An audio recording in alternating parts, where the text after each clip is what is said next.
Hey, we all know you're running for governor. How's the campaign going? I know you had some really great goals for the end of 2017. Thank you for that. And how's the family doing on the campaign trail? Families, let me start with the family because that's the most important. I mean, I would tell anybody looking to run for state office, you have to have your family fully invested because it's hard on family. I mean, it's hard when dad isn't around at all the kids' events.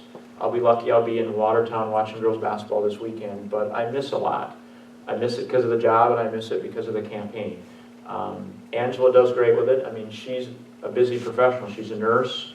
She's taken some master's courses, which I'm supportive of, but we're very busy. But they've done this twice.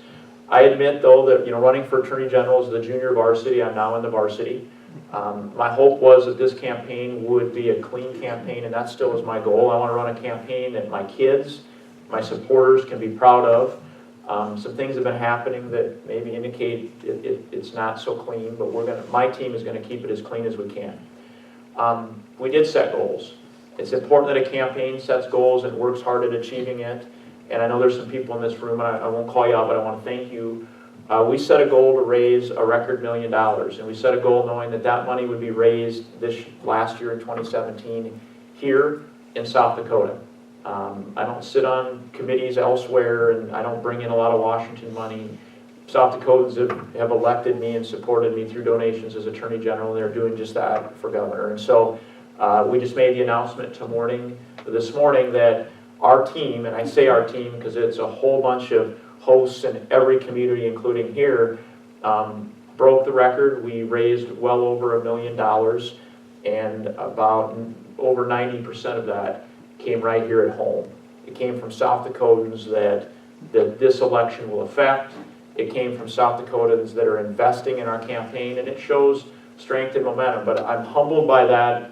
I will tell you, from a small town South Dakotan, to see that kind of money is important. But we had an unprecedented amount of federal dollars flow into a governor's race that we've never seen before.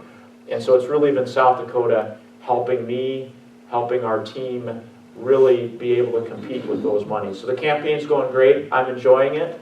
I've joked about it, but it's true. People are so nice in South Dakota. I was running in a parade, and I always make it clear, I ran in college. I don't put a shirt on, do a photo op in a parade at the beginning and the end. My team gets mad at me because I try to run on both sides and I fall behind because I'm not in as good a shape as I was in college.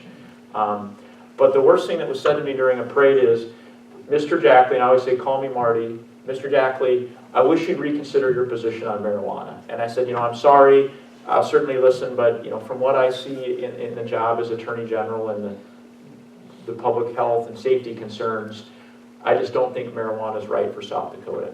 And this person left it at, well, would you just please reconsider it?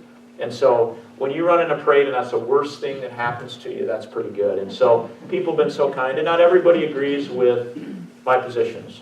But I hope everybody can agree that having seen me as your U.S. Attorney, having seen me as your Attorney General, and having seen me on the national stage as Chairman, I work hard. Every decision I make, I try to study the issues, I try to listen, and at least from my heart, I'm working to make the best decision I can. Not to pick on Corey, but I think he posted one time, I don't know if it was, it's fair, but I don't know if it was a compliment, but he said, he compared me to some other candidates, and he made the comment, he said, Jackley is a leader, he doesn't always lead in the right direction. And I've tried to be a leader for you. I try to fight for you. And when I say you, it's Republicans and Democrats. Addressing meth distribution isn't a Republican issue. That's a South Dakota issue. That's a family and community issue. Pulling human traffickers off our streets, that's not a Republican or Democrat issue. That's a public safety issue. And I've always tried to be that for you, and I'll keep doing that, and I can assure you I won't change. You haven't seen me change as your U.S. Attorney or Attorney General or in some of the national things I've been able to do. I'm still the same Marty, and I'll still be the same governor that goes to work every day, assembles a strong team, and works hard for you. So great question, and thank you. Other questions?